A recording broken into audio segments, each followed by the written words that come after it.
Welcome to the San Francisco Public Library Commission meeting for August 21st, 2025. The time is 4:30, and I'm Margot Schaub. I serve as the Commission Affairs Analyst. This meeting is being held in person in the main library Corrett Auditorium. Members of the public can observe the meeting using Zoom by following the link in the library's event calendar or by calling 1-877-853-5247 and entering ID number 912-8080-7958. Members of the public who are attending the meeting in person may provide public comment for up to 2 minutes for each discussion item on the agenda. Library commissioners in attendance are President Connie Wolf, Vice President Pete Wong, Commissioners Lomax, Giarduzzi, Lopez, Jones, and Calhoun. Thank you very much, Margot. Hello, everybody, and welcome to the August 21st, 2025 meeting of the San Francisco Public Library Commission. We welcome all of you here in Corrett Auditorium, and we also welcome our virtual audience participating via Zoom. We will begin our meeting with the Ramaytush Ohlone land acknowledgement. The area now known as San Francisco is the unceded ancestral homeland of the Ramaytush Ohlone peoples of the San Francisco Peninsula.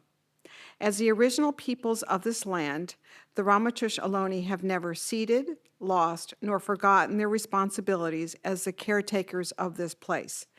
We recognize that we benefit from living, working, and learning on their traditional homeland.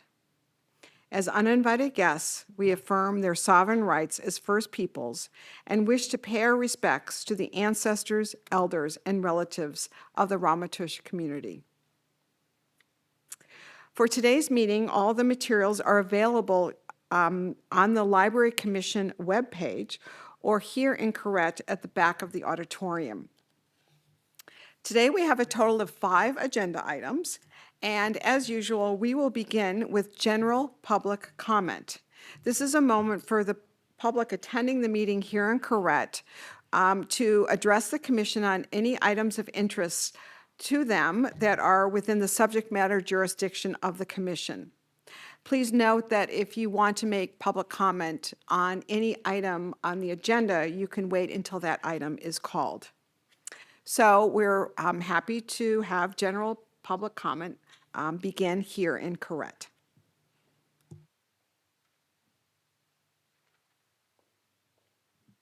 Hello, commissioners and library leaders. My name is Emily Garvey, and I'm the executive director of Friends of the San Francisco Public Library. Here to give a couple of updates today. We are making significant progress in the capital campaigns that Friends is running to support the renovations in the Mission Branch and Chinatown Branch libraries. Both of these are historic landmark buildings with a ton of community enthusiasm for the next steps. We are also excited to announce the first opportunity to hear this class of Lisa Brown and Daniel Handler residents. We will be hosting readings with the residents at the North Beach Branch Open House, which is on Saturday, September 27th. The book sale for Friends was September 6th, or is coming up on September 6th from 12 to 5 p.m. at the Friends Donation Center in Potrero Hill. The monthly book sale is a great opportunity for the public to discover thousands of gently used items, including books, vinyl records, CDs, DVDs, and other media at incredibly low prices, and support the beloved San Francisco Public Library while they're at it. Thank you. Thank you very much. Any further public comment?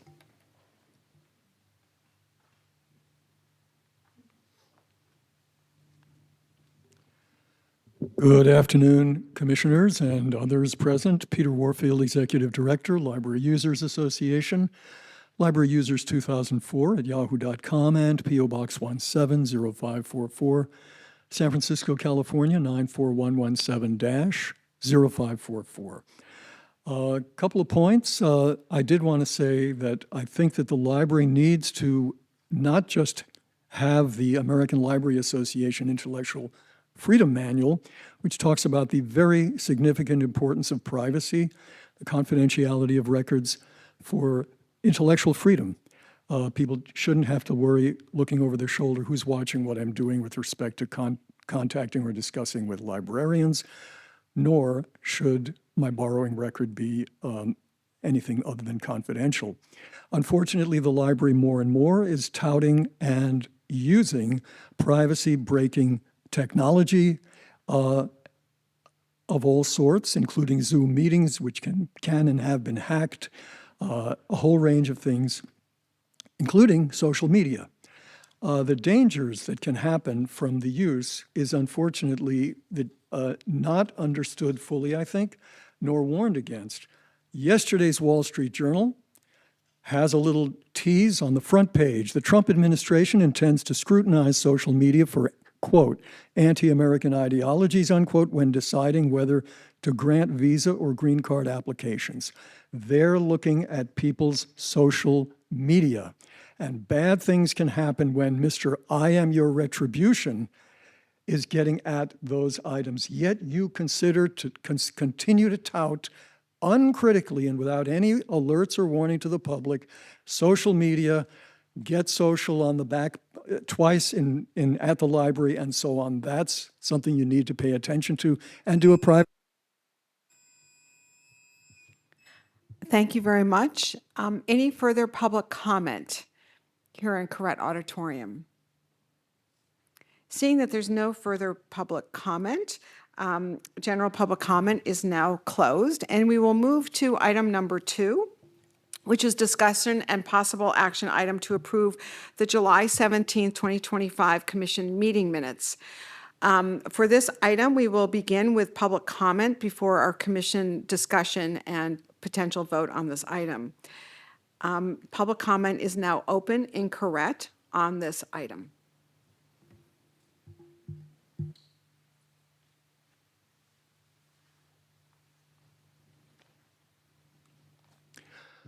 Peter Warfield, Executive Director, Library Users Association, Library Users 2004 at yahoo.com, and P.O. Box 170544, San Francisco, California 94117-0544.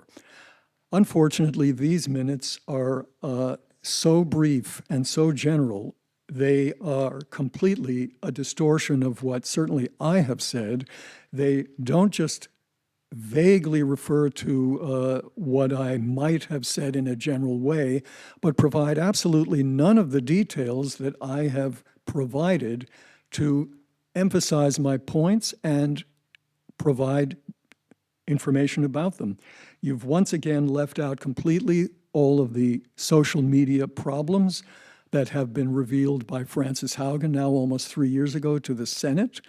And the summary was Facebook prioritizes profits over safety.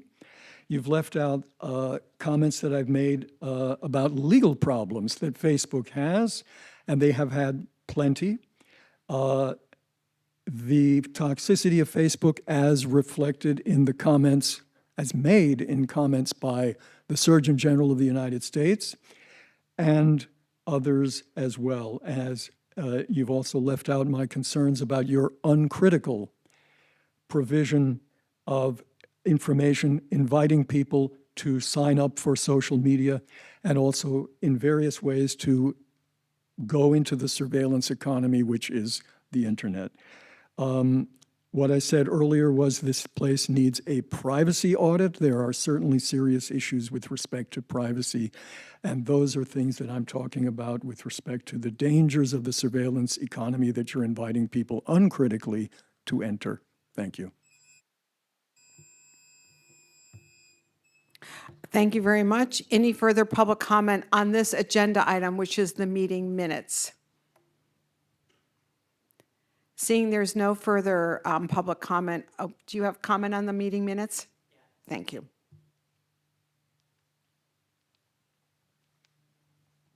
Hello.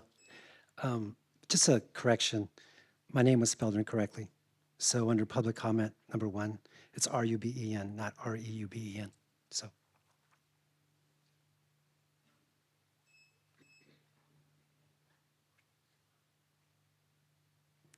Any further public comment? Seeing there's no further public comment on item number 2, the discussion and possible action on the commission meeting minutes from July is now closed. And I now open this up for comments and a vote from the commissioners. Do I have a motion? I move to approve the minutes for July 17 with the amendment and the spelling of the name. We have a motion from Commissioner Lopez. Do we have a second? I second it. We have a second from Commissioner Lomax Garaducci. And I'll take the roll call. Commissioners, please say aye or no when I call your name. President Wolf, Aye. Vice President Wong, Aye. Commissioner Lomax Garduzzi, Aye. Commissioner Lopez, Aye. Commissioner Calhoun, Aye. Commissioner Jones. Aye. The motion passes unanimously. And we now move on to agenda item number 3.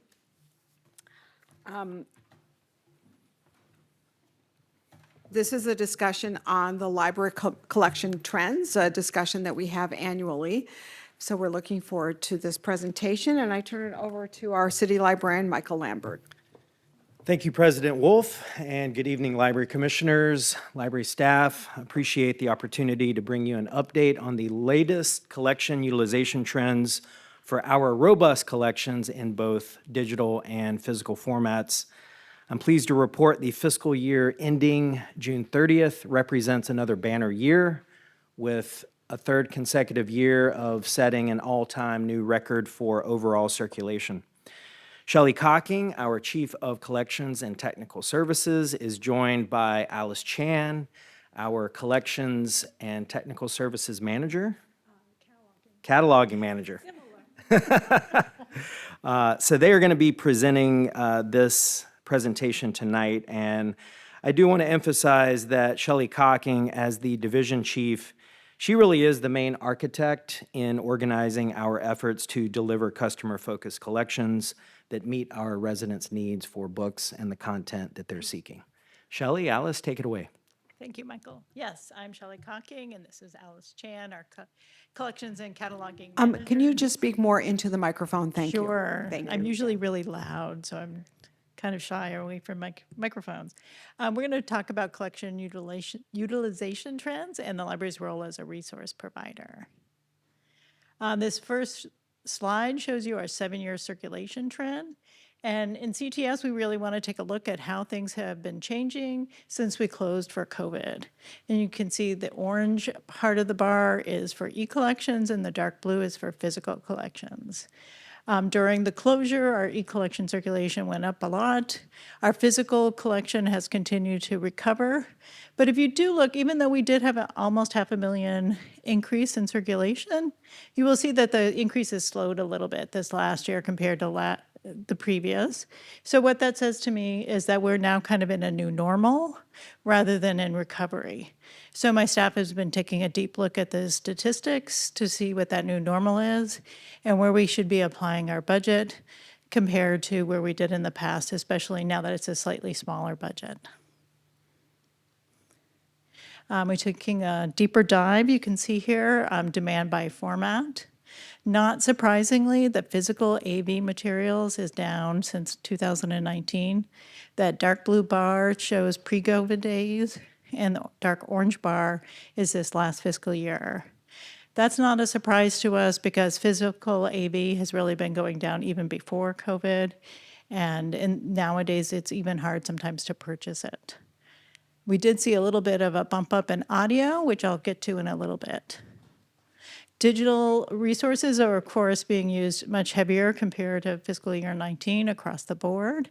And I'm happy to let you know that books are still in a lot of demand and the usage has actually increased.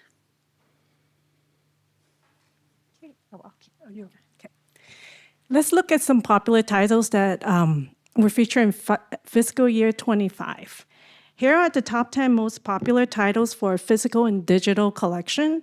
If you look at them, compare them together, you can really see how the two different set of collection meets different set of needs. Excuse me. The title on the top 10 books in AV tend to be a little bit more literary, and a good portion of the physical circulation appears to be from the programming effort by our frontline staff and our CPP team. I Know Why the Cage Bird Sings and The Chinese Groove were both featured in One City, One Book. Poverty by America was on the same page selection. The The Heaven and Earth grocery store were featured in 2 branch book clubs. Films still make it into top 10 title whenever it's available. And Dave Pelkey, not surprisingly, make it to the top 10 list again this year with 2 titles, The Cat Kid and Dot Man. As far as the digital collection, it really meets the demand for bestsellers, genre readers, and the ever-increasing popularity with e-audiobooks. And then let's look at more in detail what it means for the branch collection. The collection development team likes to look at the branch checkout rate to get a better understanding of the overall circulation trend. The main circulation is better at seeing the tail end of readers' interest. Thanks to our colleagues and research strategy and the analytic team for developing these new tools that allow us to easily compare the circulation rate in fiscal year 19 to fiscal year 25. While not shown on the slide in front of you, the branch collection, the overall size is down 22%. The overall checkout rate for a branch item went up to 4 times a year in fiscal year 19 to 5 times a year in fiscal year 25. The most significant drop in physical circulation, just like Shelley was talking about, comes from the media collection. Branch physical film circulation is down 55%. And physical audiobook, which was already declining in 2019, is down another 31%. This shift is likely due to the proliferation of streaming services, the lack of DVD availability versus Blu-ray, and the move toward digital media and overall. Despite a decrease in foot traffic and a decline in the city's population since the pandemic, circulation of print material, which include books and magazines, have gone up 18%, with most of checkout increase are coming from children's and teen materials. Though the type of materials being checked out might be different, in general, the physical circulation has largely recovered to our pre-pandemic level. I'm going to go a little bit more in depth in physical collections. Overall, we're still down about 3% compared to fiscal year 19, though this year we saw a 2% increase in physical circulation. Print remains a preferred platform for people who want to read. Read a report recently from ALA that Gen Z and millennials prefer to do their leisure reading in physical format of a book rather than online. As a mother, I'm going to throw a Generation Alpha in there too. I think that that younger age spend a lot of time on their screens doing other things, and they want to read in the print form for fun. And we can see that impact on us. We see a 37% increase in adult fiction from fiscal year 19 and a 33% in graphic novels, which is very popular in that population. As we've mentioned, being able to get a hold of discs continues to be harder and harder. For example, when The Brutalist, which is a very popular movie, came out, it never came out in DVD format, so we were only able to get it in Blu-ray. So not surprisingly, circulation for DVDs is way down, 64%. We'll get them when we can, but it's becoming harder and harder to get a hold of those. Even the Blu-ray is often not available to libraries, as some platforms like Apple continues to not release their TV shows and movies on disc. Audio circulation is down overall, but we do have a couple of new formats. Spoken books, which are those picture books with the little MP3 players embedded in them, are super popular. It's a new format. We try to get as many copies as we can as they come out.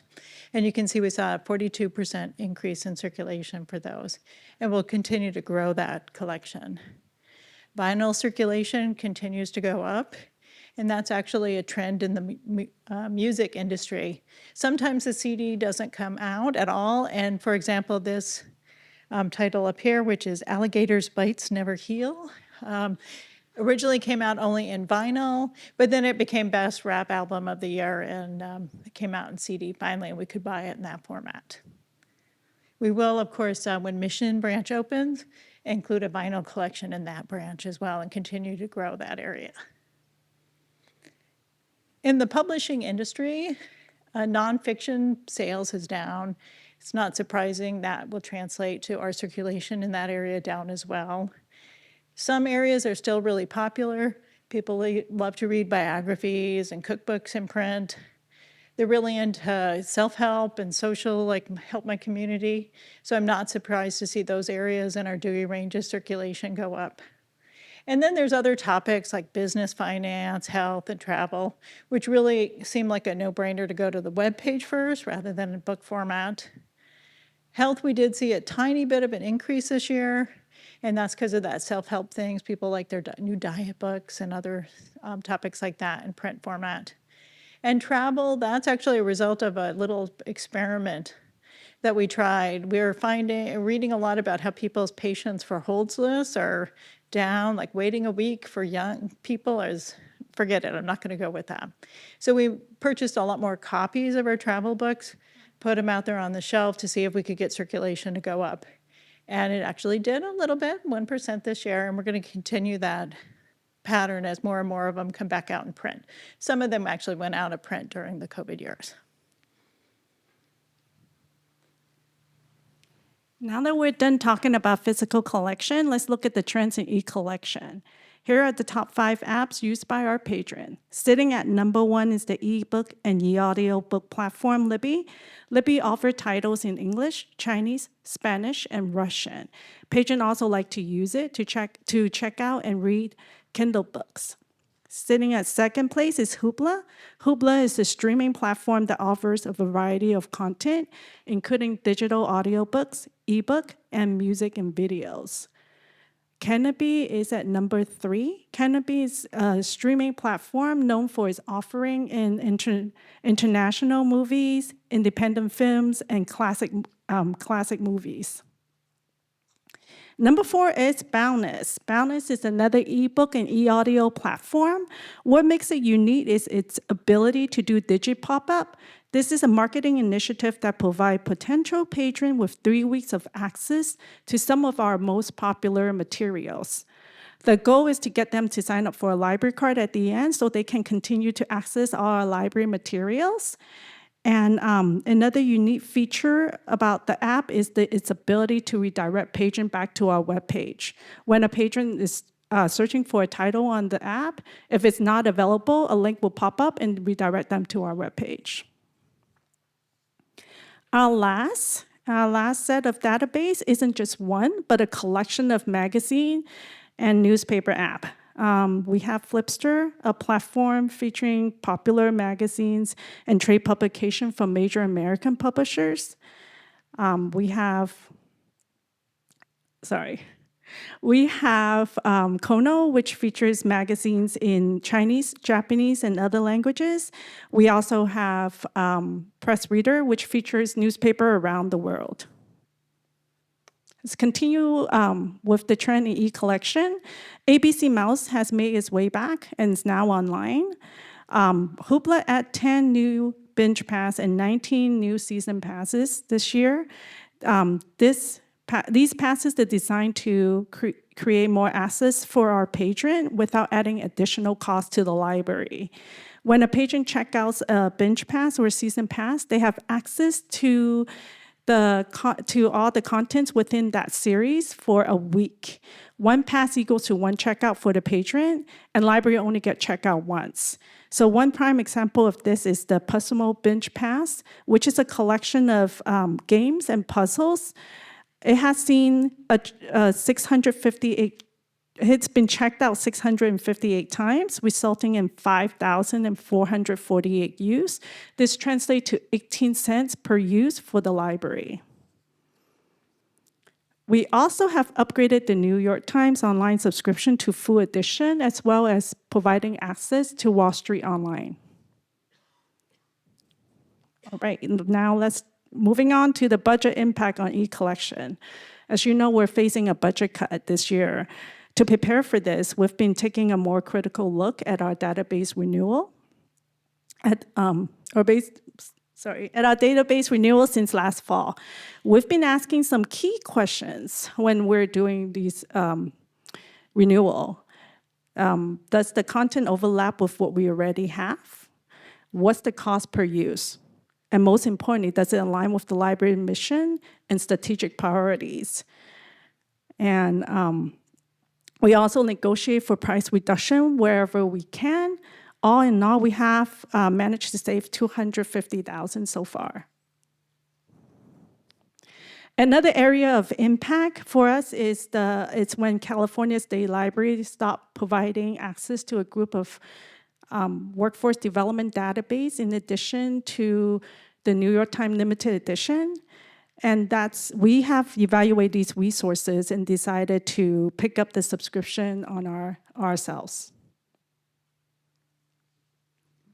Thank you. So we're going to wrap up this discussion with talking about our role in Vision 2030. And I'm going to have Alice give you some show and tell to go along with my conversation.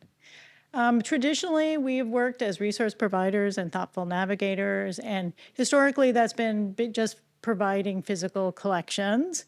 And so this year we're kind of challenging our staff to be more holistic in their thinking about how to provide resources and answer reference questions. We had a couple of projects, big projects that supported literacy and learning. Historically, we always put fiction books on the shelves by the author's last name. That's been a kind of a challenge for graphic novels, especially if there's a series that has multiple authors, and people would have to hunt and peck for the books. So we went through and actually what we refer to as cuttering, which is the spine label, by the character's name rather than by the author or title. So for example, there's many, many series out about Spider-Man, and now instead of having to look for the author, you can find them all under S for Spider on the shelves. And my cataloging team actually went out to all the branches themselves and relabeled it to make sure this project happened really fast and didn't have an impact on public service. We also, you'll see going around, little tiny decodable readers. This is a collection that's out there to support our FOG reader services. It's designed with the science of reading behind it to help people learn how to decode English and become quicker readers. And we actually packed up 11,000 of these little tiny books on Thursday and Friday and shipped them out to the branches, and they launched on Monday. As a former children's librarian, I was really happy to see this go out to support our kids and new readers out in the community. We also started to think a little bit more strategic about how we use our giveaway books. Yes, it's great to give a book to a kid and improve literacy, but we also thought it's a good marketing tool at the same time. So you can see on the screen the Read More This Summer with San Francisco Public Library. That's a sticker our CPP team developed for us. And we had the vendor put it on the back of every single book that was shipped out to the San Francisco Unified School District TK to 8th grade kids and went home with them this summer. So not only did they have a book to read, they also could scan that QR code and just go ahead and sign up for Summer Stride right away. And of course, we've been working on the Mission Opening Day collection, and that's a project that will continue through until that branch opens. So one of our projects this year was to think about how to provide resources to the highest need residents of San Francisco. We wanted to figure out a template that we could use to do this for all sorts of different parts of our community. We had to pick a subject for that, and we decided to go with immigration services because it was a very timely need. And so we got a group of staff together cross-divisionally to work on this project and help us develop that template. The main staff reached out first to see if other city departments or community groups were already providing this information, because why should we create it if the city's already working on it? And so we did find some city departments and groups that were, and then we tried to figure out the best way to answer those questions our patrons would have. And our first thought was maybe through programs. So we invited those groups to come into the libraries and provide their programming directly to our residents. This works for part of our community. We had really good turnout. And then some parts didn't feel comfortable coming into buildings on publicly scheduled meetings to meet about immigration issues.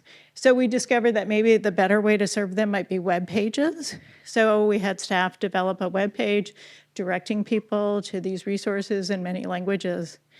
And to make it a little bit easier to find, we also created bookmarks that included some of the information in a QR code, so it would be really easy for people to get to our webpage, not only in our branches, but we could leave those bookmarks out and about in our community.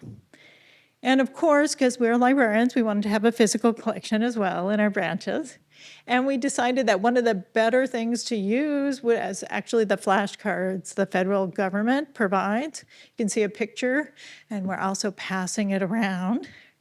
The problem with flashcards is they're pretty flimsy and delicate, and how were we going to circulate that? So the preservation staff developed this box you can see to make it a hardy little box that can easily be shelved in our branches, and patrons don't have to bring them back in while we're open and return them directly to the desk. They can just drop them in the book drop. And then our last role as resource provider for CTS is actually to our staff. We are a support services department, so we're here to support our staff as well as the public.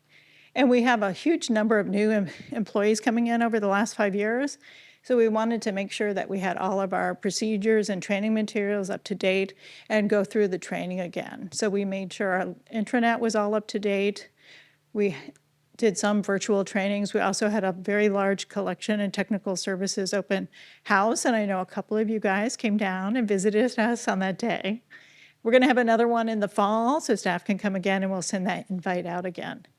And we also made sure that people were trained on how to respond to emergencies in their buildings that might damage their collections, and we made sure all the supplies were in the building and people know where to go and run and grab that plastic sheet to cover the bookcases if they have a leak and things like that, and then who to call in response.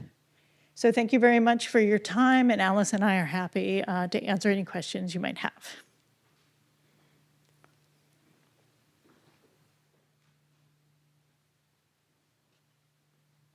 Thank you, Shelley. Thank you, Alice. Thank you very much. Before bringing this to the commission for discussion and questions, we will open this up to public comment. So on this agenda item, public comment is now open.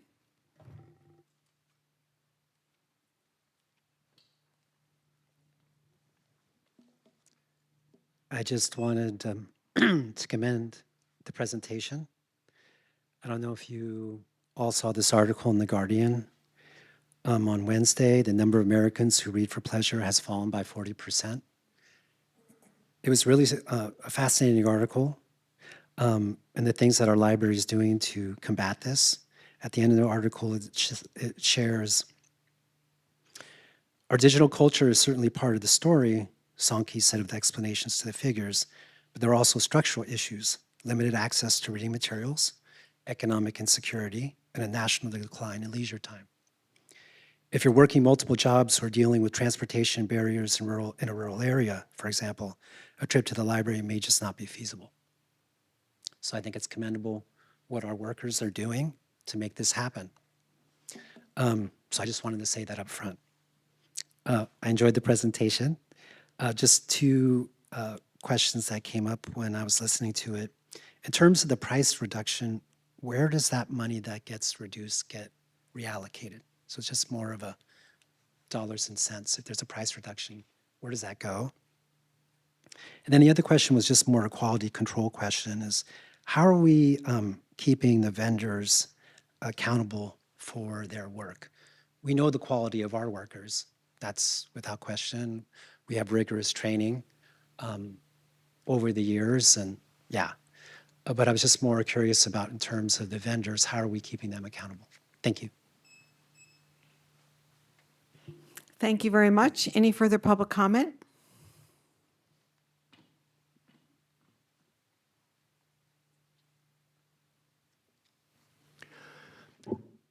Yes, Peter Warfield, Executive Director, Library Users Association, Library Users 2004 at yahoo.com, and P.O. Box 170544, San Francisco, California 94117-0544.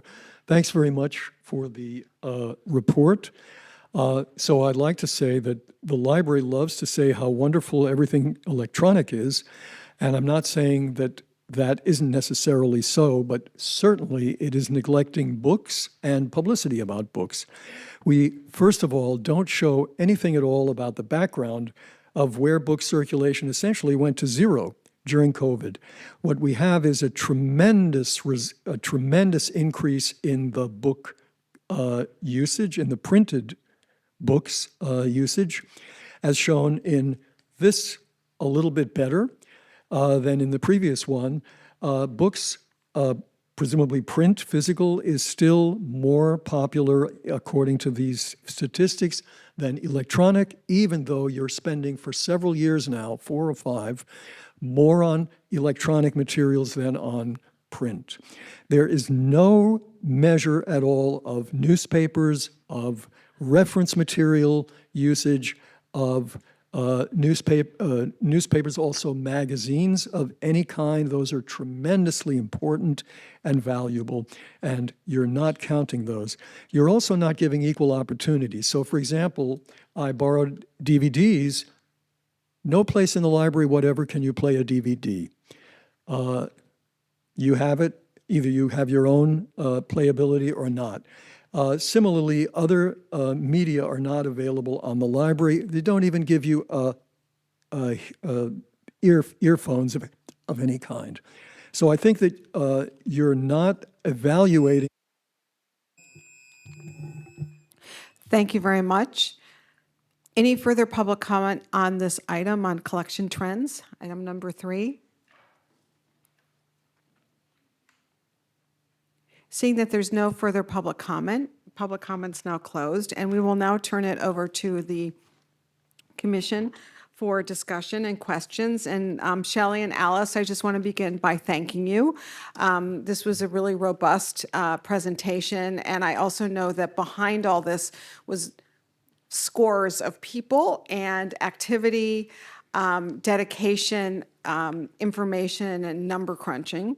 My guess is that the discussion today will not only focus on understanding the data that you presented and kind of drilling into it, but also trying to understand how this data is driving the next step and the next phases for what comes next. So I suspect we have lots of conversation ahead of us. And so here we go. I'm going to start with, on my left, Commissioner Calhoun. Thank you guys so much. I'm trying to formulate my question, so if you can just listen to me ramble for a sec, maybe we'll get there. But I think it sort of hinges really on that small project you talked about, changing the cutters to make those materials more accessible. And so kind of pulling back from there, help me understand a little bit about how do our patrons actually navigate to all this content? Right? And I'm wondering, I guess, specifically about our your electronic content and whether and how do they get there, right? And I think one of the projects you talked about actually was using these e-platforms to then link back to a different kind of experience. But I guess I see all of this is kind of wrapped up in how do people discover stuff? And what kinds of projects beyond the ones you're talking about now are you going to be able to use? Because as we've heard, what people are interested in is kind of outside of our control, right? The budget is the budget. I'm interested, but there's not a lot we can do to, plant a money tree, right? So I'm really curious about these projects and your ideas to help use discovery as a way to drive usage. Does that make sense? Yeah, we do have BiblioCommons as our discovery layer. Sorry.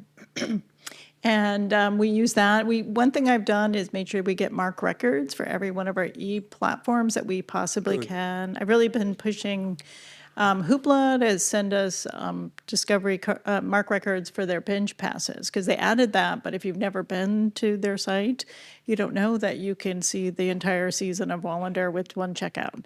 So we did succeed in getting them to send us a lot of those. We do a lot of marketing through at the public library and on our website, and we do trainings for patrons to try to help discover that, as well as for our staff, because we do have a robust budget, even though it's a slightly smaller. So we have a lot of resources, and I just discovered someone who's a teen librarian didn't know about the Peterson Guide, so we have digitally. So we're like, okay, we got to start training everybody on that stuff again so they can remember. It's up there on our webpage, but if you don't know about it and if the staff doesn't remember, then they don't tell our patrons about it. So we do a lot of training. We make sure it's available in BiblioCommons. And I thought the Boundless response, it's called, what do they refer to it as? Phygital. Phygital. So if the book is checked out in Boundless, it'll let you know if the physical book is available in our branch to try to get us back into our branches, which I thought was really nice that they came up with that. Having the Digi pop-up is a way we could put posters. We have those on the ferries and in the courtroom. We're going to do a campaign for Banned Book Week where we put posters up on all throughout the city. And it'll have that little QR code so patrons can find it that way. And then they'll go, oh, I got into Boundless. Oh, maybe I'll go get a library card and I'll get all this e-content. But I am amazed. I have a lot of friends who got Audible, subscriptions or do Kindle ebooks. And I'm like, why are you paying for that? Go to your library. They don't live near me, so now Connecticut has a lot more circulation because of my campaign. But it is a challenge to just keep everybody to be aware, and I think marketing is a big part of it. Is maybe we need little pop-ups on our webpage, trying to figure out a way to make fun Instagram or something, about what resources we have.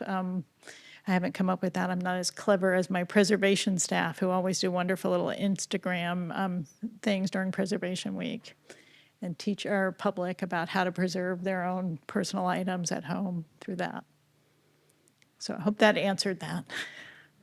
Commissioner Calhoun, I actually have a question for you. Can I clarify your question that you were asking the team? Because I'm also so energized by the work that your team is doing around cuttering and experiencing the books in our library in a different way than how they've always historically been, in a more intuitive sense. So I think it's amazing, and you guys know how excited I am by it.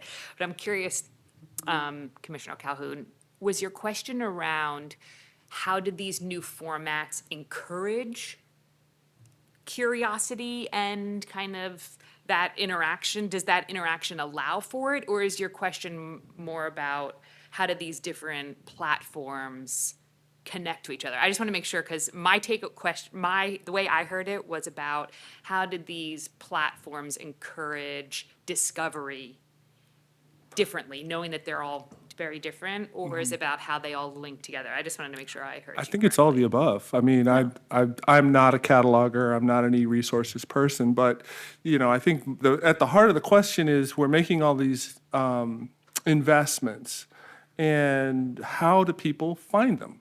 Yeah. And that's really it, And so this Cuttering project is brilliant because we know people don't follow the crazy systems that we have generally put in place to discover things, right? And then to the e-resources platforms, I worry that they become their own little ecosystem. Yeah. And that people won't navigate out of them, and we're not sure how people navigate into them. So if they're present for figuring out what movie they want to watch, but they don't realize that that is a subject, right? So the movie could be about immigration. Well, we probably have resources covering a broad swath besides just that format. So what I'm curious about and I'm advocating for is all of these projects that help people find things and then make connections between all the resources so that it's easier for people to get from their preferred platform, their preferred format to all the other things we've got. Because if they're not findable, they're not going to be used. Does that help? Did I do it okay? Yes. Ask these guys, how did I do? No, but it's two librarians talking to each other, right? So I totally understand. I agree. I do think there's something to say about the physical format as well, like being able to find it in your brand, because author isn't always the best way. We just, at our resource providers meeting today, we're talking about relaunching, because apparently during COVID we forgot this was something we did, which was catalog picture book series by, is it Peppa Pig, But somehow that got lost. We launched that like 15 years ago, but somehow we forgot.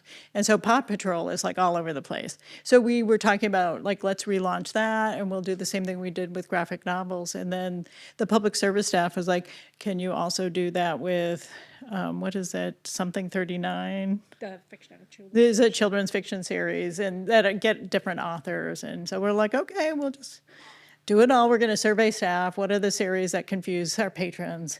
And we're going to go out and do another labeling project. The summer is usually really calm in my department. So then they have time to go out and about and relabel things. So it's a time to do that. We've done it a long time ago with music. We put them by genre instead of by Dewey. Things like that, little collections. We've worked on subject headings, and this is very librarian-y. We worked on an authority control project to improve how we use the words we use for findability. And so we had to have this whole system so it wouldn't automatically get corrected every time our authority control work happened monthly. So that now they know that we want to use a different term than what the Library of Congress thinks is an appropriate term, because some of their terms we haven't been using in our culture since the 60s, So we wanted to go with new words in our catalog to make it easier to find. And so those are the things. We're picking different projects that we think will help different areas. Yeah. Commissioner Lomas Garaducci. Thank you so much, Shelley and Alice. Shelley, the two of you are veterans in this work, and thank you so much for just the years and decades, actually, at this point, that you have been advancing literacy for the residents and the people that access the San Francisco Public Library. I have a couple of things. Actually, it is about the budget, but one of them has to do with reminded me a little bit about the business model that these applications that we use in our ecosystem of access. I'm interested in how do they make their revenue? And the reason, and part of where my thing is that I'm just trying to understand issues around data privacy, and I just want to know, what are their general revenue models? And it's connected to the second question, but it is separate. So I'll just put all my questions out there at once.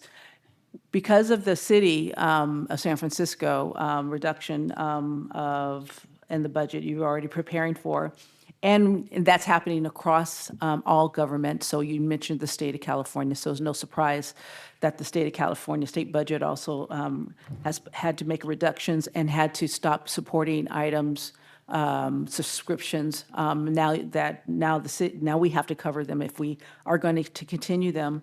Just in general, overall kind of projections as best and what you're thinking, not only for this year, but even multiple years, and how those things will be. We don't, those things, I guess they could recoup at some point, but they may not immediately. So one of them is around the business model of these things that we contract with, and the other thing has to do with ongoing reductions.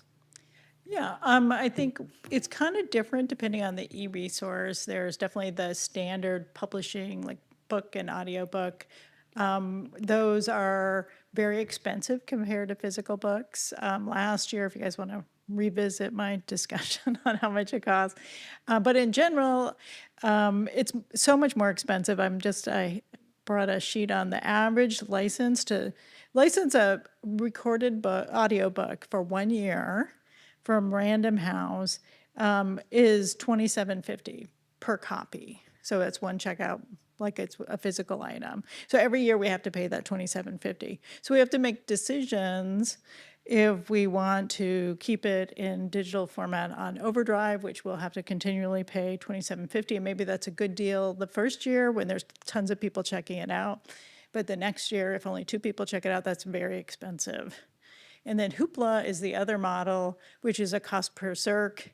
And that model on average costs us about $1.67. So there's just titles we've decided we're not going to buy after the first year on Overdrive because we can't afford to keep up with that. In our department, we talk to other urban libraries. If it's more than $5 a use, we're seriously thinking about other ways to get the information. Most of it is much lower than that, like Value Line is heavily used. It's just maybe $1 or $2 a use, if not pennies. But then we have other databases that are more expensive. We have negotiated like Treehouse, which is a resource that teaches you how to code. We had a really stern conversation with them. I have to say, Katrin's still here. She's previously a lawyer and has been very helpful to us. She cut the cost of Treehouse for us in half. Because we showed them how expensive it was and how their way of charging us wasn't really charging us for real use. So that's really benefited us. And we look at that, we try to find the cheapest way to get the information. And if sometimes we have to decide we're not going to be able to keep that. It's just not something people come to the library to look for that data. Because I think, I have a 16-year-old at home. They're just on their phone asking questions. And I'm trying to say, no, that's not good info. But a lot of times it's perfectly good information, and it's never going to dawn on that person to come into a library to look for that. So we have to think of maybe some of the things that we used to do. Even in print, it took me a long time to let go of those H.W. Wilson old reader's guides and print indexes, which I finally had to admit nobody but me wanted anymore. So that's kind of what we're looking at, and just it's come to be true with digital resources too, because some of those resources we've had since before I started here at the library 30 years ago, and maybe nobody really, is interested in getting the information that way anymore. Now, I feel like I babbled a little bit there. Did that answer your question? Okay. And what you said you had a second question? The other one had to do just with the overall reduction in budget, city, state, et cetera. So for us this year, it was $930,000. We did get $70K back because we had to pay for some of the state databases. New York Times was a bit of a surprise, so that was just an extra something coming out of our budget at the last minute because we didn't learn that until I think the end of May. But we also, there's, some areas we're letting go of, Treehouse saved us money. Also, we need to spend less money on DVDs, obviously, because they're just not coming out in print. So we're trying to shuffle the money around. We are using, I know we showed you just a tiny little bit of the tool, but I thought I would show you, this is why we didn't share the entire tool. This is the RSA's tool that they gave us. I can look super detailed by call number, by branches versus main, and see which areas are being used, which aren't, and kind of shuffle our money. We usually start by budgeting by big pockets like cookery or nonfiction, health. And so reducing and increasing budgets based on our trends from the previous year. And then we're just flexible all the time too. It's like if it turns out some big hot title comes out in December for things we didn't budget for, and all of a sudden everybody wants travel books. Local travel books were really big this year, so we had to buy a lot of California, Mexico. People were driving around a lot this year rather than flying places. So you have to scramble. Thank you. It's amazing all the trends in the world you have to follow in order to fulfill the needs of of all the residents. It's kind of amazing. Commissioner Jones, do you have some questions? Yes. I love this work. I feel like this is telling us who's coming into our libraries and who's using the resources that we provide. And so it's so amazing, and I love seeing it broken down like this. I think it's interesting when you get into the age composition and what's happening. There's been a 10-point shift into juvenile and teen since 2019. And I know we've spoken about this, but I definitely want to continue to push this team to capture that demand. And obviously, there's a little bit of, there's the E component to it that is not as prevalent in children's as adults, but I do think that there's a composition of our user changing in the physical. And how do we continue to meet that print opportunity?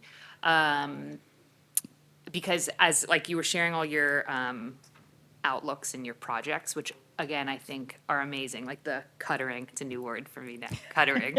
I think that's forward. That is like, again, we've talked about this, like that intuitive experience that I think a library can provide for someone who's maybe not as savvy to our old school systems. And I'm curious, as part of the strategic, like the strategies and the projects, how do some of these insights dovetail into some of the things you guys want to prioritize as you move forward? Well, one example is, we did the little decodables, which hopefully I'll get back because they're actually part of our collection. I don't think they're up here. I don't think they were up here. So Oh, there's a we few. want to, yeah. The next age group, so what I've been talking with the staff up on the bridge is we currently have a high-low collection, which high interest, low reading level, and its name in itself is a little insulting to the user. Maybe it's not the best name, and it's not always the most interesting of books. We're trying to rethink that, and we were at a Public Library Association conference and heard about another library that changed it to quick reads and kind of grew it. So it's not just meant for people who are trying to learn to read, but also a lot of people just don't want to read whole books anymore. People, one of the biggest things with AI is to summarize nonfiction books now for people. So, well, let's do that. We'll find different books that fit that kind of high-low need, but call it quick read so it's not so insulting to the patron. It might be of more interest to other people and roll that out. So that's our next kind of project we're thinking about. It's making it easier for people to want to access it, getting better quality books, because the traditional high-low are very useful, I would say, as a book, and not very interesting. And then just, grow that usage and maybe get it out there more to people who are having a challenge reading and get them more interested in reading. So improving literacy, making collections more inviting, so. I think to that point, what would be helpful in this worksheet would be to have inventory as part of the conversation so that we can have that supply demand kind of conversation. Because this is almost like one side of the story, and I'm curious kind of where does the inventory sit against it so that we can have informed decisions around where is that the circ outpacing the inventory or the offering. Yeah, it is in the gigantic report that I can get, and I can filter it by book format only for adults, and it's really a great tool. I just couldn't figure out a way to make it look nice on a slide. Great. So, yeah.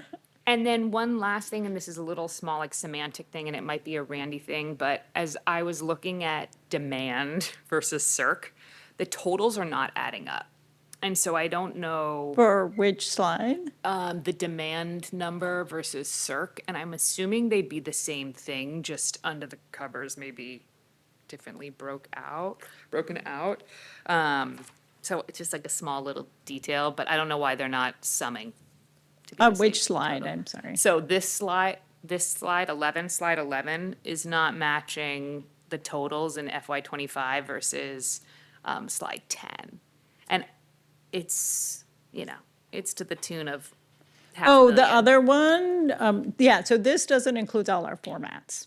Got it. Right, so it doesn't include magazines. Got it. Because if I put in some of the formats, the bars are so teeny tiny, you can't see them. So I'm just looking at audio, video, and books.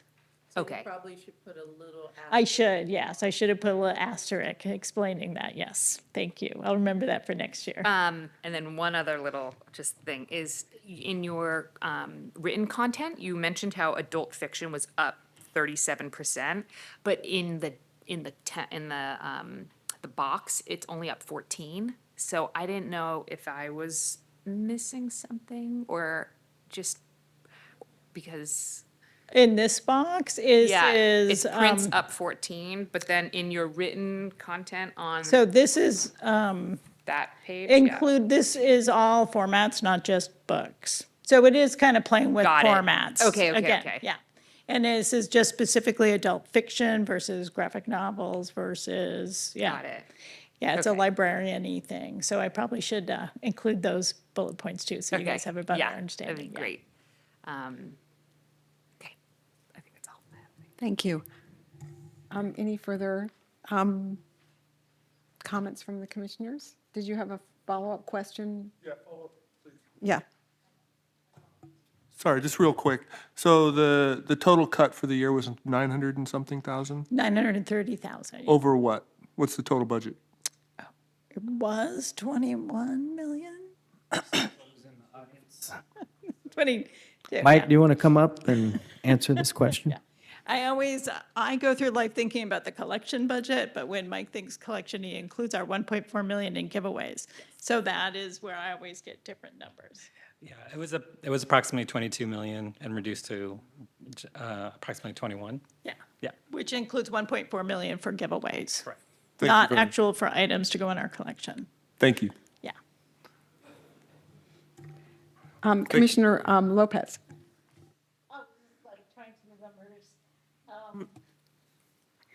Shelley and Allison, thank you so much for the presentation. I just, Commissioner Lomax, Mayor Jurisdicción, asked the question that I was going to ask, but when you were talking about Boundless, you mentioned that oftentimes people can go and then there's a link to the library. Yeah. So if a patron does not have a library card, how do they get access to it? Do they still get access through Boundless? So if you have the full access to Boundless, you get that with your library card. But then they have what they refer to as the Digi pop-up, which is just QR code access through a web page, and it's not the full Boundless experience. It's just giving you a collection that we purchased specifically for the pop-up, and then anything that's not currently checked out in our regular Boundless collection. So it's like a subset, and you wouldn't get the not available for checkout, try the catalog, and link in that scenario. So people who see that go back to your branch for the physical pop-up are ones with library cards already. It's essentially a teaser to whet their appetite. Yeah, it's a teaser. And we do it like we did it with Chinese Groove, and we bought 50 copies of Chinese Groove just for that platform and put it on all the munis, and we had really good circulation in just a month while it was on the muni cards. And we're going to try that again with banned books for Banned Book Week. And my other comment is I appreciate seeing that the show and tell and the languages, that we do have materials in different languages. Yes, In yeah. all formats. Yes, yeah, and that is a big part of what our physical collection is, because it's very hard to find digital resources in other languages, and they're not used as heavily. And I've read a lot of reports about how people who read in languages other than English don't tend to use digital resources as much. So our physical collections are still really important for all age groups. Thank you. That was it. Thanks. Vice President Huang. Just one thing it's not about this particular presentation, which is fantastic, by the way. Thank you as always for producing such detail. I am sort of remarking on sort of like a second order conversation, which is this same presentation 5 years ago was a lot different, Yeah. right? In terms of the inputs and like how you're presenting the information and all that kind of stuff. As a result of that, and I probably would give the same comment to the same report regarding data and trends, just the general reporting for the type of stuff RSA will talk about, that events and community programs will talk about, collections, et cetera. I also noticed that as a result, like you're gonna end up seeing the same questions come up, which is kind of like what Commissioner Jones was asking about, which is like, all right, we have the insight now, we have like the identification of the trend, and now it's like, okay, now what do we do about it? Like, what are we like? Are we making decisions off of it? Like, what types of decisions are we making? Like, I'm coming up with all these hypotheses as commissioner reviewing the data. Is it matching with yours? Like I suspect we're gonna have more and more of that like throughout the year. So the second order conversation I'd like to have, like separate from this, is how do we like unify all the different. So now we have this like like horizontal data capability, which has been fantastic. How do we unify all that into like one overarching discussion, so that we don't have to repeat the same discussion through the lens of collections, and then 2 months later through the lens of community programs, and then again through the lens of like how many cardholders do we have and foot traffic and all that kind of stuff? Because it's all kind of like the same thing, which is like, are we putting money in the right place? Are we like, do we have a unified sense of like who we're serving and how they're using the library? Is that changing at all? You know, like all these different things, right? So just something to think about, and perhaps something that Michael, you could think about as well is, this is sort of like the next evolution. We spent the last few years, I would say, building this really strong foundation, and I've gotten really fluent. And every time we have this conversation, it gets better. What's next, right? And to me, that is sort of like the next kind of thing to continue pressing towards in terms of how we make use of all this. Thank you for that feedback and that observation. You said a key word, evolution. And I think that's a perfect word for what has been happening in our library system over the past few years. And that will continue. I know our Chief Analytics Officer is listening intently to this presentation remotely. But there is a higher order conversation about thinking about our customers, our community, and aligning all of our service lines to be more customer focused. This is a core service line here. And we have increased the cross-functional partnership from across Shelley's division, Collections and Technical Services, with support from our Research and Analytics unit, increasing partnership with our Marketing and Communications unit. I see our Director of Communications in the audience. And so, you know, where we're at right now is increasingly developing personas of different segments of our community. And you've seen a little bit of this in prior presentations, but the trend for us will be to continue to grow our level of sophistication and become more mature in how we use data for exactly the point you're making, and being more data-driven across all of our service lines.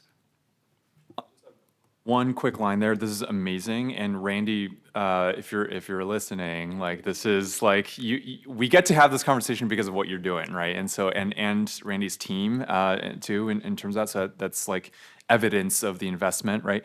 The one word I'll throw in there is like synthesis is the next stage, right? Like we've come to data, we can collect all the data points now, which is great. We can identify the trends, which is great. We're independently coming up with insights, which is great. And now it's like, how do we as an organization get to the same page on like, how do we like bring it all together into one coherent and like pithy thing that sort of like gets everyone all on board? Because I think to stop short of that would be missed opportunity, right? Because now, Shelley, you're seeing all these things from your perspective, all these trends and insights and ideas, and you're making all these adjustments year on year as a result of that, tying it to what community programs and partnerships is doing, and you know everyone involved. That synthesis, I think, will be like the critical next stage of the evolution over the next couple of years to get to. But again, I say this with immense amount of pride in terms of like the sort of growth that's happened in this arena, and all the capabilities that have been unlocked, and just like hearing how these presentations are going and how they're being prepared and structured is like, I can feel that it's like very deeply rooted in a sense of like a fluency that just didn't exist a number of years ago, which is awesome. I just want to add that I think you used a word that I haven't heard yet, which is we're normalizing that. We've been so focused over the last 5 years of how do we get out of this pandemic? How do we get to a new understanding of what the baseline is? So I feel like on top of it, we can have this conversation, A, because we have the data, but B, there's a kind of comfort level that we have. We're no longer in recovery mode. We're in advancement mode. And in a way of being freshly advancing and not being so tied to, we're coming out of the pandemic, we're coming out of, I mean, that has been the phrase for the last 5 years, is like, okay, we're slowly getting out of the pandemic. And like, I don't think we have to have that conversation anymore. And we can take it and kind of go to a whole new level of like, what is a new baseline. I don't really love the word normalize, but I like baseline because I feel like that just gives us a little bit more flexibility. And recognizing that our new baseline may not be the right baseline, in terms of the balancing. So I just wanted to add that we're at such a wonderful new stage, and hearing for the first time really that you were not talking about recovery. Yeah. You're talking about kind of, we're at this stage and where do we want to go from here? Yeah. And that was really nice. I would say the one project I would think of that kind of answers your question is the citizenship one. It was just a topic we picked, but it was us trying to figure out how to work cross-department with other city departments, with other, community organizations, and figure out what's the best way to answer the question. For us, it's like the reference question, but it's not how people, other than librarians, think of it. It's like, how do we meet their needs? And what's the best way? It might be programming, it might be a web page, it might be a promotional campaign. And that to me is like the more holistic view that we'd like to get to. So that was our little project, and we're going to move on, and we're thinking about doing it for school resources and trying to partner with SFUSD and DCYF this year. And just trying it out and having staff stretch in new ways and coming up with more holistic ways to think of services, and not just each division having their own, idea of things. So that's my one thought. Commissioner I Jones? have one last just thought to Commissioner Calhoun's challenge around connectivity of our different platforms. Oftentimes, these businesses want to be nimble and evolve and try new things. And knowing that this library is a big library, we can have a big voice at the table to have them help us think differently about whether it's, essentially like curating different curiosity paths that then could connect back to the library. Like they could actually be open to testing some of their internal innovations with our library, and it would be worth the conversation with some of them to bring it to the table to say, we've been challenged to think about X. Do you have any solutions, or would you be open to thinking differently about using this tool to do Y? And so I just offer that because sometimes you can have a lot of power being a big fish, and I bet they would be open to some creative ways of working to maybe test out some of this collaborative, cross kind of physical, digital world. Yeah, we actually had a conversation recently with BiblioCommons, who's our catalog, our discovery layer, as they refer to it, as a non-librarian. They have an app that we use as well, and they want to develop an ebook reader within it that can use any of the resources. You can just read an ebook regardless of where it comes from. Other systems have tried this. New York had the Simply E. That platform was really, really slow and only did Overdrive and Boundless. So they're going to try that. It would be very interesting because they have the catalog, the discovery layer, which has community lists, and we connect with Novelists, which has all those readers advisory things. And they have a lot of other resources they pull into their discovery layer, and that could be a way that people could kind of like, you look something up in the catalog, you go to somebody in LA's community list because it's a subject you like, you go to that book, and all of a sudden you're in an e-reader reading it or listening to it. So there are some people out there that are interested in working on that kind of project. Well, I want to, on behalf of the commission, I want to first of all thank my fellow commissioners for their incredibly robust and thoughtful questions and suggestions and observations, and just want to thank the two of you. But I just also want to just say, I am on the library website every day, and I listen to an audiobook every day. So I'm constantly juggling and searching because sometimes I have 5 books on hold and I can't get them because the waiting list is so long. Hello. Yeah. And so I'm doing a lot of searching and going around finding the search mechanisms are fantastic, finding what books are available now. So I just want to say that as a daily user of it, it's really fantastic. And I feel like I'm constantly being led to new places. And I That's feel good. it's a very robust system. And it often takes me to places and to let me read books that I had no idea I had any interest in. So I want to thank you. And I just want to reiterate that this is a new moment for us to sort of say, okay, enough of the past. Where are we going in the future? Yeah. And I also think that there is an incredible desire on this commission to really understand the numbers and understand the connections and how they all work. So don't be afraid to give us deep data to let us chew on, understand. We're a commission, I think, who really welcomes that. So we say that to Randy wherever he may be, and just want to say that it's incredibly proud to be part of the library because of what you do and the way in which you make these resources and think creatively at every step along the way. And I know you have these budget cuts, but it's amazing what you're able to do despite that. So thank you very much. Well, thank you guys for the budget. And I did want to introduce Zahir, who's actually the one who made the really cool multi-page long tool for me, and be able to look at main versus branches, format, age groups, and really dig in to see how the use of our collections have used. So thank you, Zahir. Thank you very much.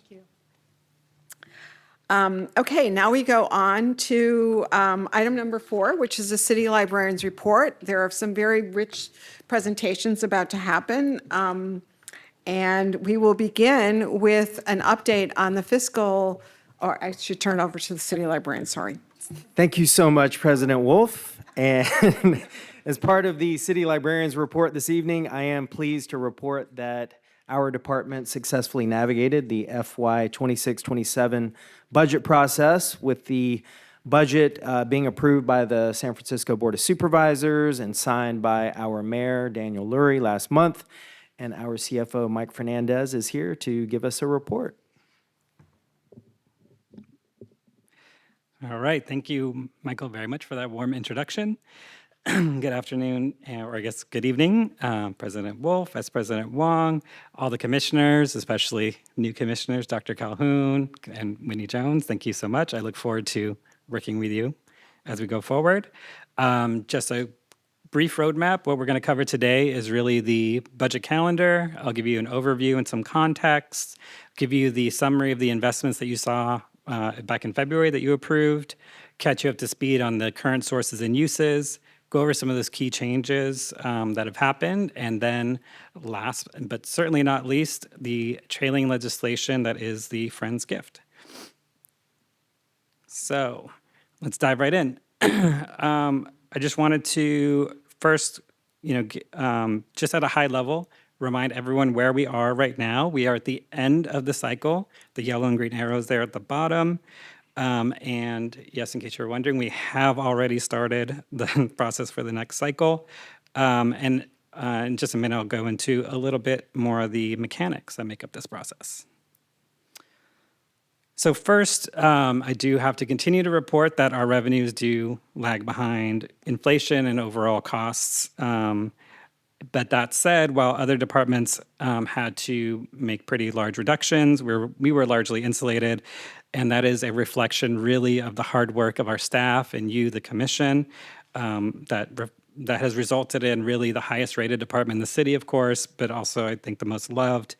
That also resulted in the voters approving the Library Preservation Fund baseline, which was reauthorized for 25 years a few years ago. And so thank you all for that.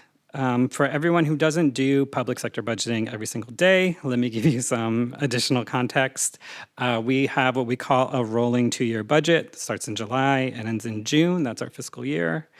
And rolling means that really that second year, fiscal year 27, in the budget cycle that we just finished, will be the first year in the next budget cycle, which is the one we can adjust as needed.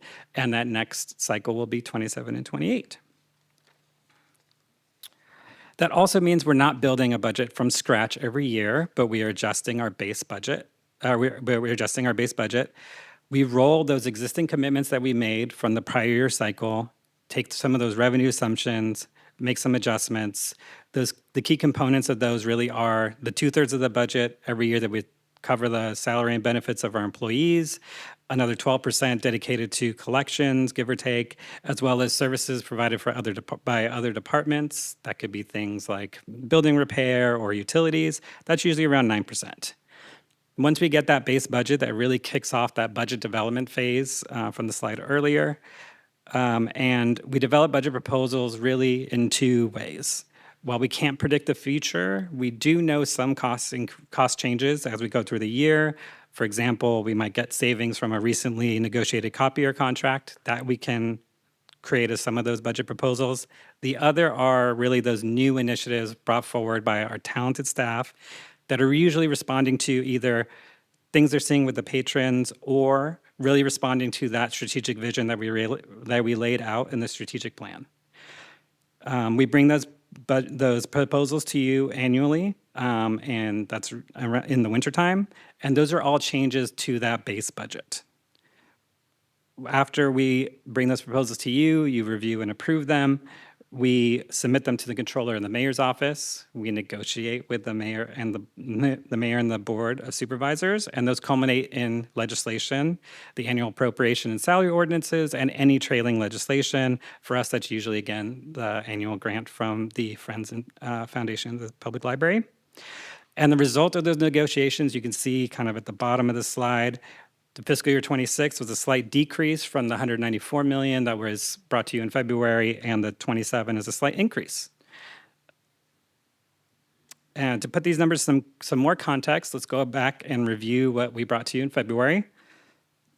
The budget proposals that we brought were $5.8 million in fiscal year 26, almost all in one time, and fiscal year 27, again, almost all one time, $2.4 million. The largest investment category were the capital requests under the operational efficiency and/or enhancement category. And this table reflects that base budget I was discussing earlier. You can see how those budget proposals get incorporated in the proposed budget. And you can see also that year-over-year increase. So you can see how fiscal year 26 was an increase in that third column there from the fiscal year 25, 188 million to around 194 million. And you can also see that really one of those big drivers is that increasing labor costs from the new labor contracts, which is about 13%, which was 13% minimum over 3 years. But let's bring it back to present day. 99% of our budget is derived from the Library Preservation Fund, which is split between general fund and property tax. A little less than 1% of our budget comes from the other sources, and those sources were, again, adopted by the Board of Supervisors by ordinance and signed by the mayor back in July.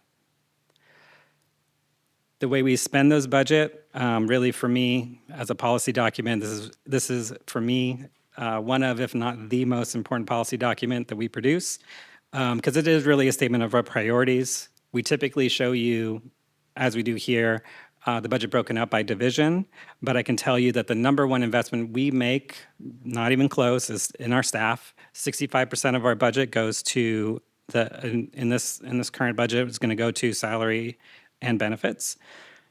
That reflects that while the libraries, we were just discussing our collections, we provide amazing resources to the community, but really that does not happen without the staff here to make that happen.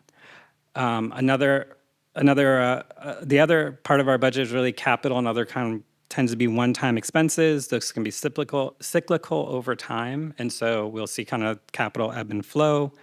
If you'll see in fiscal year 27, that capital projects is really just the state of good repair funding that's put in there for now.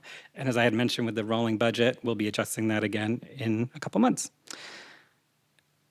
Lastly, I'll point to that bottom table. We call those FTEs, or full-time equivalent positions. You'll see that those have increased by 10 year over year from 25 to 26. That is just an accounting change.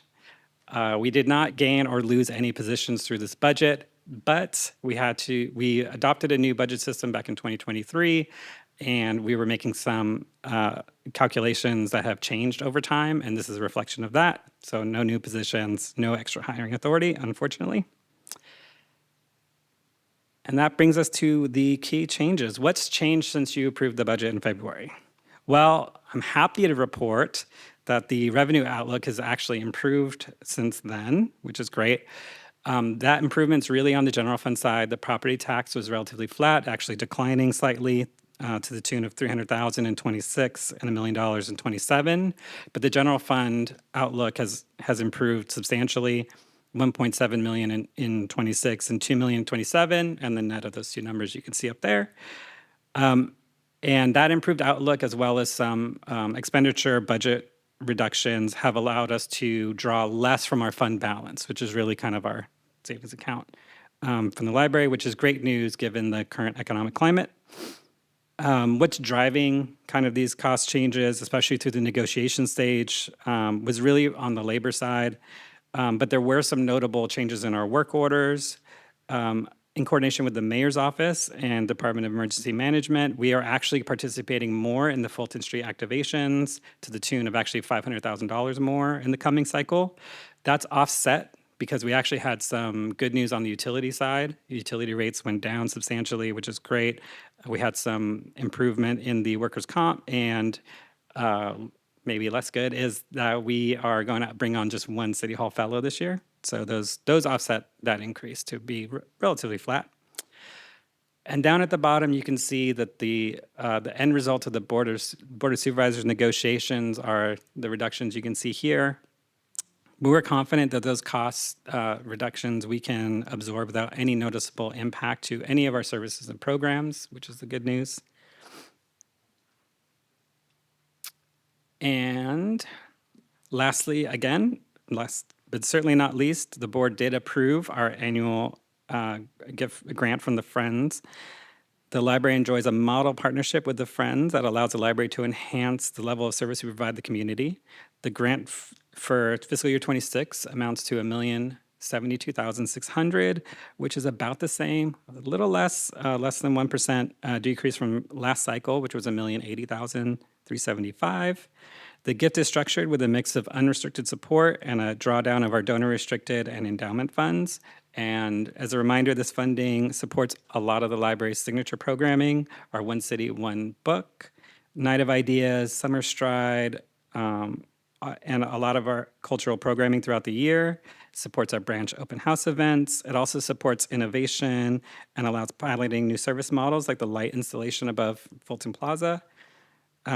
We are also able to acquire historical collections for our San Francisco History Center and other valuable rare books that for our book, art, and special collections that we would not be able to otherwise gain access to. So this will start my thank yous. We really appreciate all the donors and supporters for their financial support that makes this grant award possible. And I, of course, also want to thank all the divisions in the library, their staff, everyone for their countless hours that goes into the budget and supporting us through the whole process. I know Maureen's not here, but Maureen and Christine, thank you, thank you to them very much. Michael, of course, for all your support, and you commissioners for all your work and support through this process and your time this evening. I'll be around for questions, but for now, I'll turn it back over to Michael and the next report. Thank you, Mike. And now we get to start the process all over again in a couple weeks. All right. You can just pass the baton to Hai Ching, our next presenter, Hai Ching Chen, our program manager for the Chinese Center here at the main library. Hai Ching is going to talk about our partnership with TECO, the Taipei Economic and Cultural Office in San Francisco. Good afternoon, good evening, actually, Library Commissioners. My name is Hai Ching Chen. I am the Program Manager of the Chinese Center at the main library. Today, I'm very excited to share the story of a unique and meaningful partnership between SFPL and TECO SF, Taiwan's de facto consulate for Northern California, Nevada, and Utah. This collaboration have brought enriching cultural and educational opportunities to our library system and the communities we serve. Oops. There you go. So our partnership with the TECO SF have led to two major initiatives: summer Mandarin classes and an internship program for Taiwanese library school students. It all begins in 2015 when the former city librarian Luis Herrera visited Taiwan. During his visit, he signed a sister library agreement with the Taipei Library and invited students from top Taiwanese university to intern at SFPL. In 2017, we formalized the partnership. Each year, 3 students are selected to intern at SFPL for 1 month, or pair up with a mentor. The agreement is renewed every 5 years. Like many projects, it was paused during the pandemic and faced budget challenging in 2022.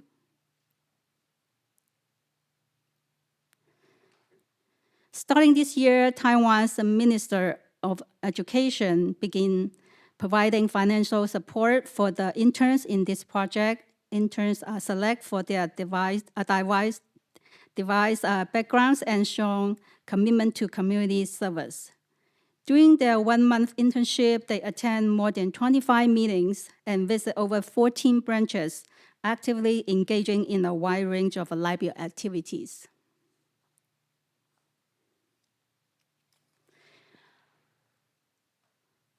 The staff prized their curiosity and dedication. They documented their daily SFPL experience on social medias and organized a book exchange program for the community and a Zoom presentation for the staff.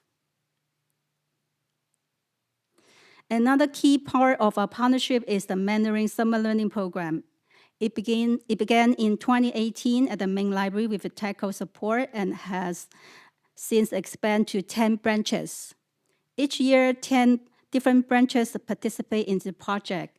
For this year, the Excelsior's Ingleside, Maine, Lower Valley, Richmond, Sunset branches are hosting the adult classes, while the Grand Park, Marina, Oceanville, Patola branches are offering the children classes.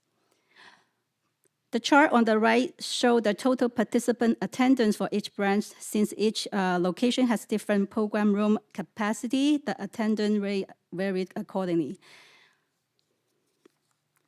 So most branches reach their maximum capacity. From the chart, we can see this program has been incredibly well received by our communities. Here are just a few pieces of feedback from our branch librarians. Class was very popular with children and their families come from throughout the city and the Bay Area. The instructor is a master instructor and she keeps participants fully engaged for the entire of each class. Each class has an average attendance of 25 participants. There was a lot of interest this year, and we are super thankful to you for organizing this program and allowing us to offer it to the Marina community. It was very well received in Grand Park, and many people, including the students, asked when we would offer it again. The Portola community love our teacher very much. It is extremely popular, and we have many students, including returning students from last year, and there were more students compared to last year. We very hope to have a Mandarin class next year.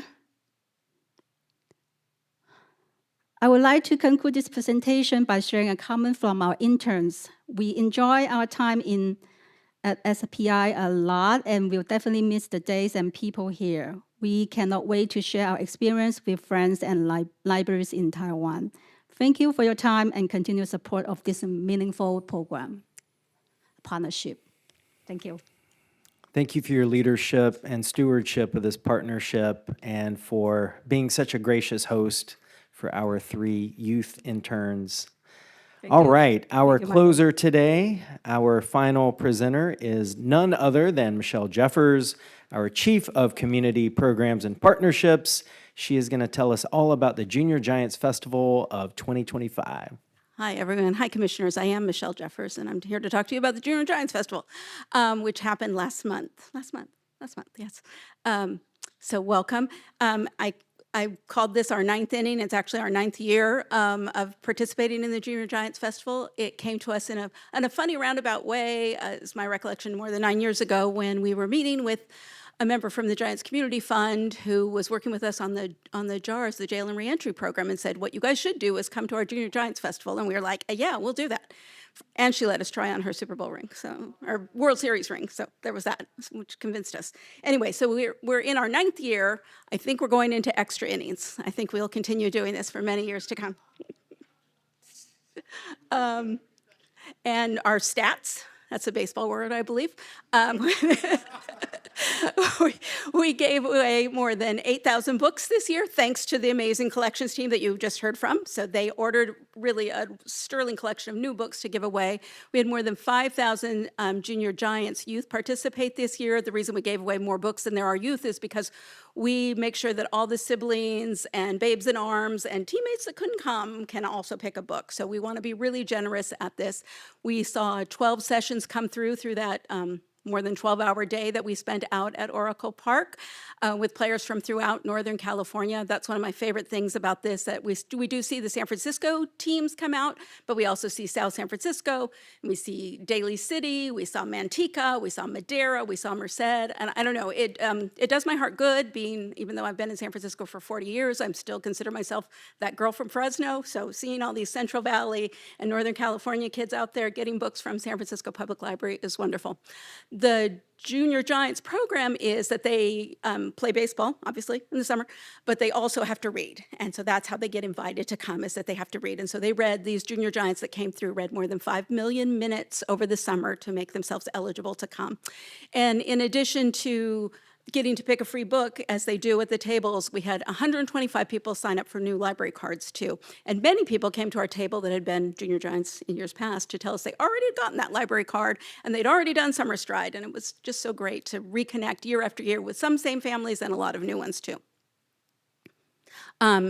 In addition to getting books, which we think is the most important thing that happens at Junior Giants, the kids do get to go on the field at Oracle Park and run the bases, do batting practice and catching with players, and they also do some STEM activities and go on the big slide and do the batting cages. So it's really a full day of activity for these kids that have come from throughout Northern California to participate in it.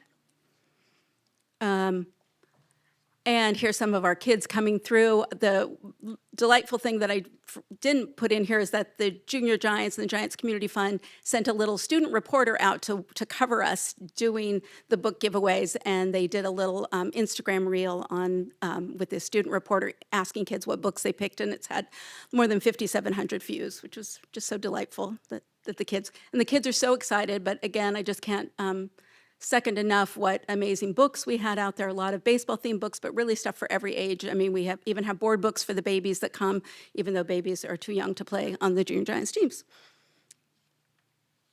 And this was, again, just one picture of a portion of the team, because again, it was 12 hours that we were out there, so there were a couple of different shifts of people over the course of the day.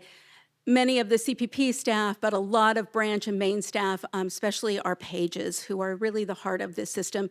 And they're so brilliant and smart and figured out like ways to move the traffic when you have like 500 kids coming all at once to your table full of books. They've figured out workflow systems and traffic and one-way traffic and guidance. And it was just like really, they're just brilliant in the way they organize it. While I just go like, what? It seems windy, what can I do? But they figured it all out. So I would just want to thank all the staff that came out there, and thank the commissioners and other volunteers who showed up.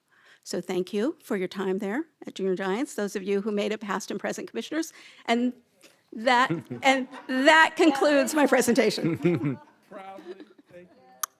Another home run. Thank you so much, Michelle Jeffers. And that concludes the City Librarian's report. Thank you very much. Before we bring this to the commission for discussion and questions, we open this up for a public comment here in Correct Auditorium. So public comment on the City Librarian's report is now open.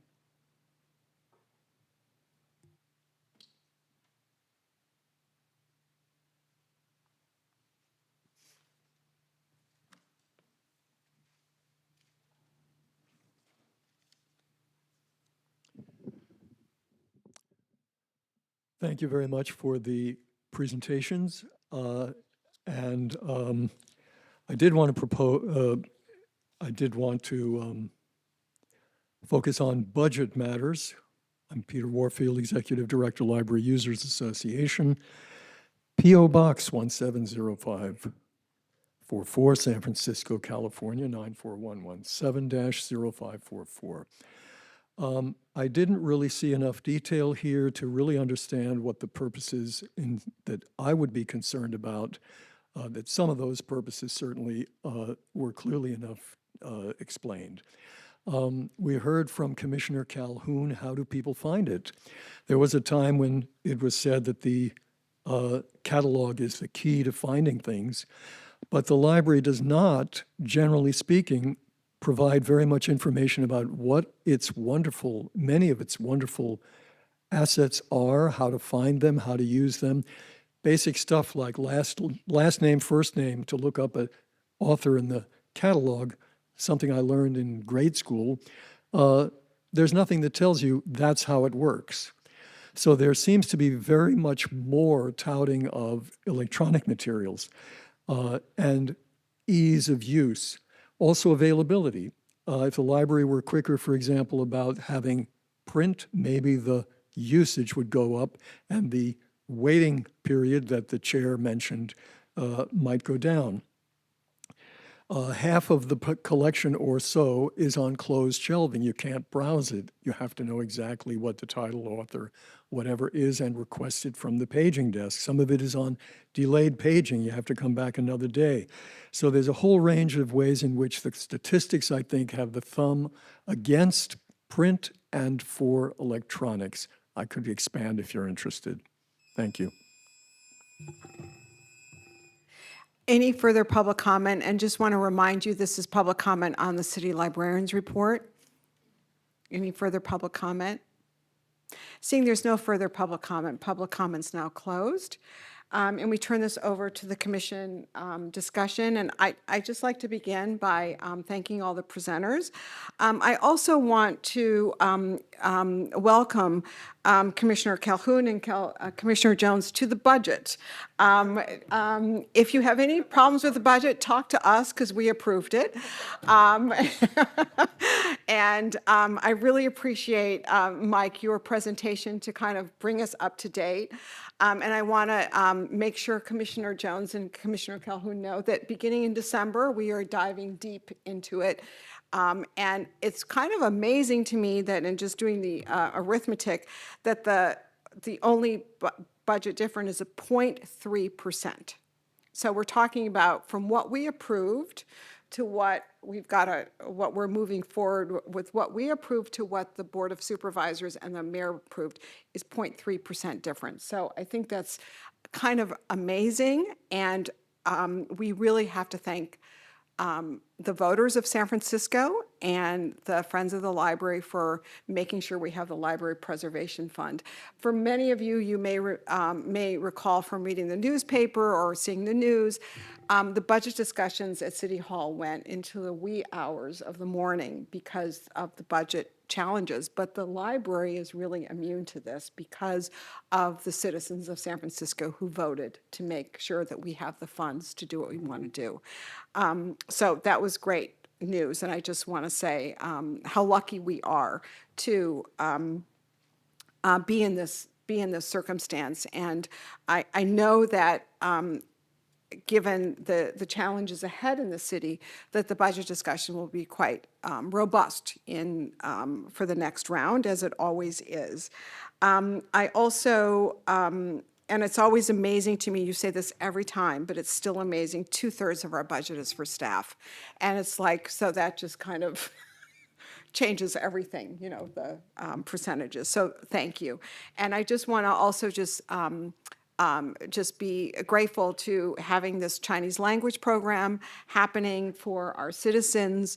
The number of the Asian community who live in the Bay Area who want to learn the language, their native language, or others who want to participate, and family members. It's just a wonderful resource we can provide. And just finally, I want to say that it is so much fun to volunteer at the Giants. And it's just amazing when you see a group of kids come running and you say, don't forget you get to pick a free book. And they just look at you like, what did you say? Like, are you sure? Like a free book? And it's pretty special. So anyway, I just wanted to just begin and the conversation just by making sure, particularly Commissioner Calhoun and Commissioner Jones, that you will have a very active role in the budget beginning in December. So don't feel left out. No, I'm just saying that it's done. We did it, and really they did it, but we had to approve it. So I don't want you to feel left out, and you will have your fair share. And it will be fun. It's always interesting, and we learn something. So anyway, that's all I wanted to say. Thank you. I have just one budget clarification just for. Yes, go ahead. Is the Friends of dollar amount, is that incorporated in the budget or is that incremental outside of the budget? For the sources that I Like provided their earlier, million- that those are outside. Outside, so it's separate from the. Yep. Correct. Okay, Yes. great. And then on the capital side, do you usually, like when you're doing this rolling 2-year, do you usually see such a big debuild? Like, do you plan for a big debuild always on the year 2 and then it's a? It really can vary. Okay. So the truth is it can vary. It will depend year to year a little bit. What we put into the outer years kind of outlay in that way. So it just will change kind of year to year. Yeah.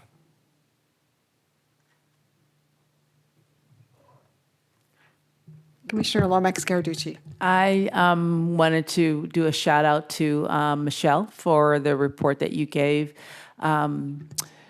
I think what you reminded is that I think that residents of San Francisco may not always fully understand the breadth and the scope of service delivery and support that the San Francisco Public Library does to cities all throughout Northern California. And I know this firsthand. There is, first of all, everybody knows how great SFPL is, but I don't know that we understand the ways in which other public libraries, and oftentimes they're county libraries, like just such as San Joaquin or Merced County, et cetera, do not even come close to the plethora of resources. So when you have a program like Junior Giants, and you have children from Merced, and Fresno, and Stockton, and Manteca, and Modesto, and Lodi come all the way out with their parents. It's a huge influence. And so I just wanted to lift up for the purposes of this meeting, but also for the notes, that the San Francisco Public Library's scope and reach is very broad. And it's events like this that actually remind us of it. Thank you very much. That was wonderful for you to note that. Further comment? Commissioner Calhoun. All right, let's go. I guess I'm not sure who this question is best directed to, but as someone who's kind of new to the game, I'm curious, how do you think about the strategic plan and how is it reflected in the budget? I think we can let Michael respond to that, but I just, so you know, from our perspective, that's a question we are asking. And the syncing of it in the last year was not in sync. So we're expecting that it will be in sync this year. Fantastic, thank you. But Michael can answer in more detail. And we'll tag team on this. We are about to embark on budget development with our executive leadership team for the upcoming FY 27-28 cycle in the next week or two. And as part of the budget instructions that Mike will be sharing with division chiefs, I'm sure there's going to be a template, instructions of some sort that talk about justifying their budget proposals and aligning them with our strategic priorities, because we want the division chiefs to articulate how these new proposed investments will be advancing our Vision 2030 strategic plan. Did I capture that right? Yeah, that you did. And the only thing I would add to that is, as we get the ideas that come in through that process, it's a very iterative process. And what we'll do is sometimes it will result in new investments completely. Sometimes it will result in sometimes some practice change it, or maybe not practice change is the right word, but we'll adjust sometimes the way that we do things, and we still capture that information so that we are always viewing the new ideas as they come in through the lens of that strategic planning effort that we went through, now the projects that we've been embarking on, and all the discussions that we have through fall as we are preparing to bring it to you. That is one of the lenses that we evaluate everything that comes in. Thank you, and I'm going to keep going. So I'm curious to learn more too about the level of, I'll call it autonomy, that the various units have to work both sides of this equation, right? Because I'm sure you also are trying to figure out ways to capture savings, right? And maybe not incentivize, but encourage people to explore this conversation that I've been hearing here for a while, which is we can't continue to also do all the things, right? So how does that work? What does that look like in the development cycle? Excellent question, and we'll tag team on this again as well.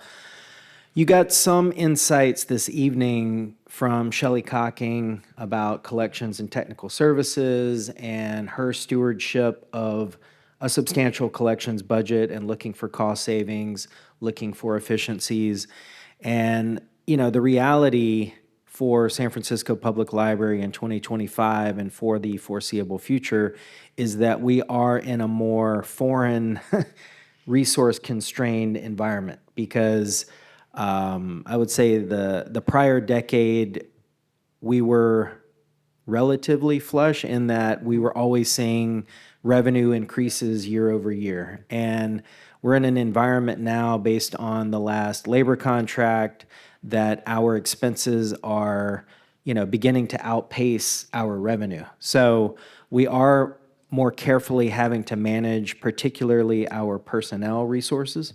2/3 of our budget is salary and fringe. And so President Wolf alluded to this earlier. When we get into the budget process, effectively, the majority of our budget is already entitled year to year, with staffing, with technology investments, licenses for software that is a multi-year agreement, major capital investments. So when we get down to the budget, what is actually there with wiggle room is a small percentage of our overall budget. But let me turn it over to the expert here. Sure. Well said, Michael. And again, in addition to everything you said, I would also add that it is a big lift. The budget, as you know, is a very big lift. And so it is a very collaborative process. So one of the things that we really must do as part of this process is to work in sync. And so while there is autonomy in the sense that folks are, coming up with ideas bottom up, they are bringing those ideas. That's the main process that we do follow. We also work very hard to avoid that siloing effect that can happen, right? So with autonomy, as long as there is cooperation and collaboration, that all works together. And a big part of my team's job is really to ensure that that is happening, and we are having those conversations, facilitating those conversations to make sure that, yes, we are always encouraging those ideas. And I think we as a department do a very good job of encouraging the staff. I don't think we hurt for ideas, whether they are in new investments or new ways of doing things. I think both I can say from having worked at other departments, we have a very strong culture of that here, which is fantastic. And really kind of our job becomes really coordinating that effort and making sure that, okay, when we get to the point, yes, we have to make some trade-off decisions here, that we're communicating that as well as we can, and making sure that we're not stifling any of that, all that creativity, but also really encouraging developing those ideas. We try to give folks as much time as possible. We start very early. As you could see, I mean, the instructions we're going to give next week, we'll have a due date usually of around October, which gives us a couple months to continue to bake together those ideas to bring forward to you in December. Thank you. May I one more? please. I'm not sure this is really the forum, but I'm trying to tie your work and this work to the programs. And then because the Friends are such an important part of this, I'm not sure if today's the place, but I'm curious what the folks you talked to, Emily, are saying about SFPL stewardship of these, and are the things that we're doing with these incredible investments aligning with what they're expecting us to do? You can go now or not. I don't know how that works, but it feels to me like I don't think it's. she can't. Yeah, let me jump in here. Our Friends and Foundation of San Francisco Public Library, our most passionate, ardent supporters, our investors, they have a board. I mean, they are a separate 501c3 nonprofit corporation. So Emily and her incredible staff, they work with a very strong board of directors. And, ultimately that board reviews our annual grant request and will approve that on a year-to-year basis. But I know there's an ongoing feedback loop. I attend their board meetings as an ex officio board member, and I provide city librarian reports to them as well. And so we have that ongoing touch point. But furthermore, I think what you can expect to hear in the coming weeks ahead is that the Friends and Foundation, they're embarking on their own new strategic planning process, which they've done their own listening tour and engaged all of their stakeholders. So it is a robust community working together very collaboratively to be responsive to the donors, the volunteers, the investors, and the other foundations that provide that support. I just want to add that this coming budget cycle will be the first time we're really linking the strategic plan to the budget. And ultimately, we usually are discussing about in this past year, we were only discussing 5.8 million as kind of funds to play with, in a sense, quote unquote. And that's a very small percentage of a $193 million budget. So there's a kind of, it's complicated. And I think there's no question, because we had this discussion at the last meeting, the importance of the staff recognizing that certain programs need to sunset in order to allow new programs to begin. So it's going to be, I think, a pretty robust conversation. But ultimately, I mean, we're talking about under $6 million that we really are looking at how it's being allocated. It's a tiny amount, given all the requirements that are already in place and what it takes to just have our doors open. So it's a dance that is really interesting, and this year will be especially important, given all of these concerns, and from the last meeting to this meeting. So. And with all the data and the synthesis of all that data. Any further? Do you have something? Yeah, Just please. to one thing, I do think, I know I wasn't here last meeting, but I listened to the conversation, and I think that the work and prioritization of the goals and the transparency through an organization will help people prioritize and understand not just the strategic priorities, that umbrella, but the how.